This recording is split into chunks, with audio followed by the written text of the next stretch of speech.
All righty, today on Ask Mike, we're going to take things in a slightly different directions.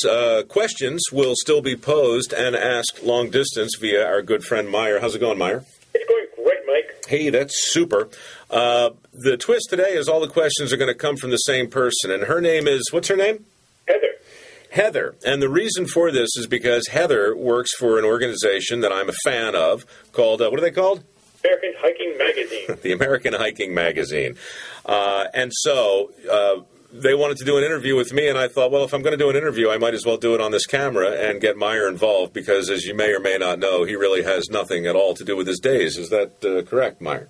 Yes, but I'm thinking about taking up hiking now. Indeed you are. How many questions does Heather have? She's got a bunch of them. They're promoting National Trails Day. That's nice. Oh, and apparently I'm the spokesman for that. Did you know that? You are, indeed. I didn't know that either, but I am a fan, and I'm happy to do whatever I can to encourage Americans to get out there and take a walk. We need to walk more, Meyer. You know, you did such a good job. I think your mom and dad are heading out to the trails to clean them up for National Trails Day. Have you been in touch with my parents? I'm a little in touch. A little touch, yeah. He knows more about what's going on than I do. All right, well, that's great. Tell him I said hello, and not to tell him to bend from the knees. Yes. My father starts moving rocks and stuff. You know how he gets. Yes. All right. Question 1. What is your definition of hiking? My definition of hiking? Yes. Let's say that hiking is any substantial walk over natural surfaces in sensible shoes. And by substantial walk, I mean anything 5 miles or more. Anything less than that's just a stroll.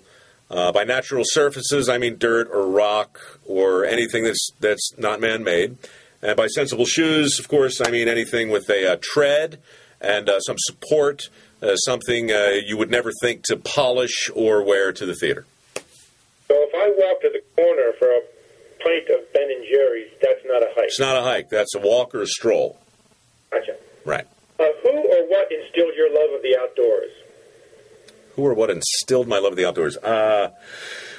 Well, I mean, you've known me a long time. You know where I grew up, right? Absolutely. It was this weird little piece of property in Baltimore County, not far from the city line. And we didn't have a lot of land, but we had a couple of acres. The interesting thing for me, though, was attached to the acres that my mom and dad had was a woods. And the woods was probably 100 acres. Now, we didn't own that. The state owned it, but we were hemmed in by the highway and by a stream.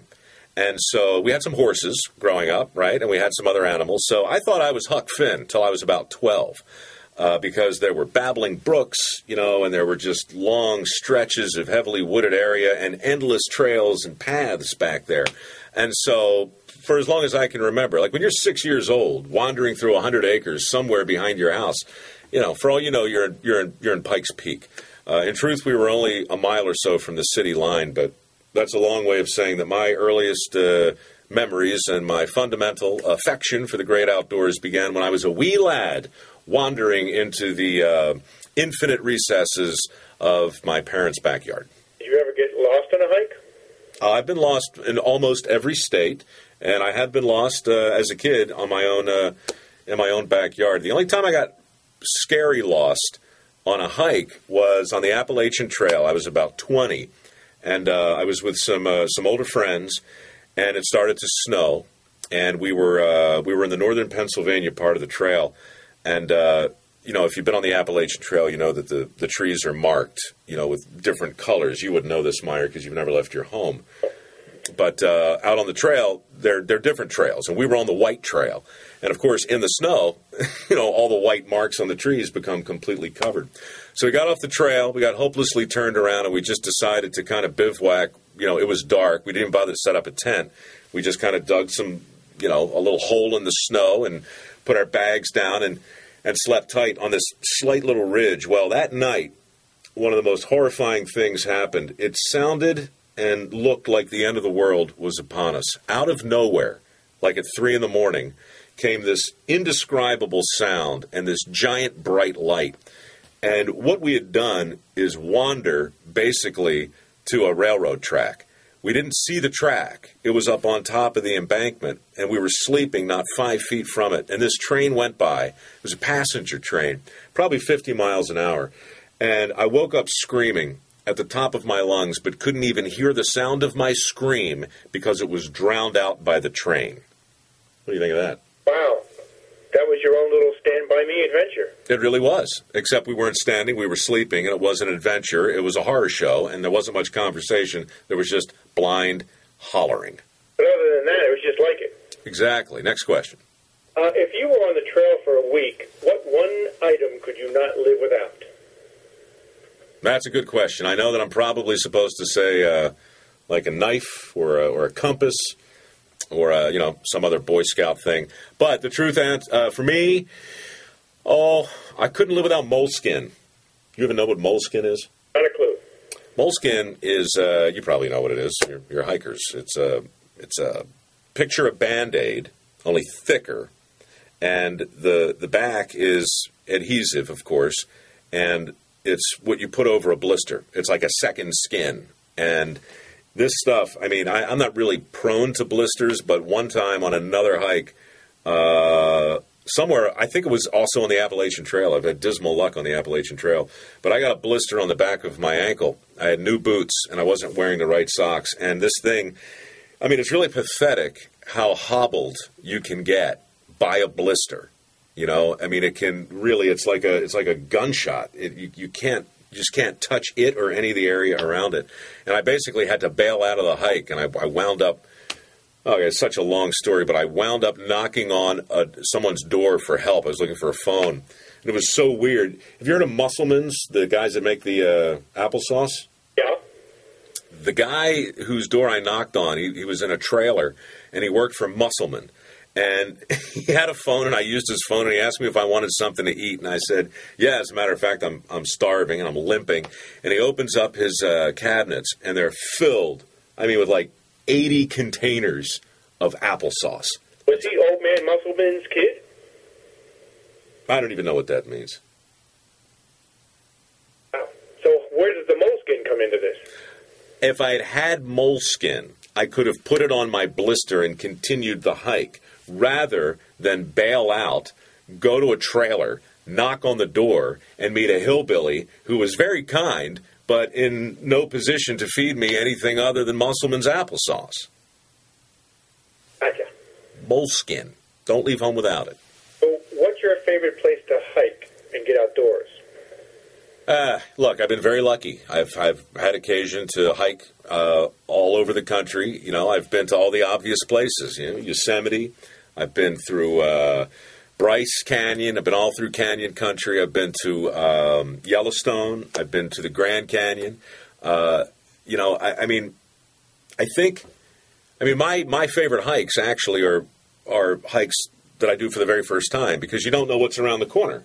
You know, that's exciting. But if I were to go back again and again and do the same hike, it would probably be Nepali Coast on the, I guess it's the north side of Kauai.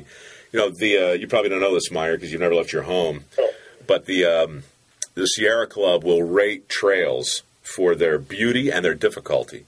And, of course, a 10 is very rare in either category. But the Nepali Trail, I remember reading once, got a 10 in both. It's staggeringly beautiful and amazingly difficult, but really fun. So, yeah, I'll say Nepali Coast, Kauai. So I'm guessing if you had your druthers, you would walk the road less traveled. You're referring now to, what's his name, Peck or Frost? Frost. Two roads diverged in a yellow wood, and sorry I couldn't travel both. Be one traveler, long I stood. Looked down one as far as I could to where it bent in the undergrowth. That one? Yes. And both that morning equally lay, 2 fields, no step, had trodden black. I kept the first for another day, but knowing how way leads on to way, I doubt if I would ever go back. That one? I think so. I shall be telling this with a sigh. Somewhere, ages and ages hence, 2 roads diverged in the wood, and I took the one less traveled by, and that has made all the difference. That one? No, that's not what I was thinking of. No, I haven't heard that one either. Next question. Given the choice, would you choose a 5-star resort in Aruba or a 2-person tent in the Adirondacks? Heather's asking this question still? Yes. Well, that's a fascinating question, Heather. A 5-star resort in Aruba or a 2-man tent? The Adirondacks. Well, did she say 2-man tent or 2-person tent? 2-person tent. Well, that's interesting because you're implying, Heather, in your question that I'm going to have a traveling companion. So really the larger question is, with whom am I, in your hypothetical scenario, traveling with? Am I going to the Adirondacks on a romantic adventure, or am I with a buddy? Am I going to Aruba with a friend, or with a give me the right word. A companion. A companion. It really depends, you see. And because I don't have that information, I can't hope to answer accurately. So let's compromise and say a 3-star resort in the Poconos. With Barsky? No Barsky. Ixnay on the Arsky Bay. From your experience, who do you think is smellier? The backpacker who hasn't showered in 5 days, or the horse tester, a.k.a. the poop collector? That's a silly question, Heather. I mean, with all respect, neither of those two things even comes close to the top 10 at all. I've smelled both. I've been both. But really, it's really not a... No, I can't choose. Next question. Have you ever done...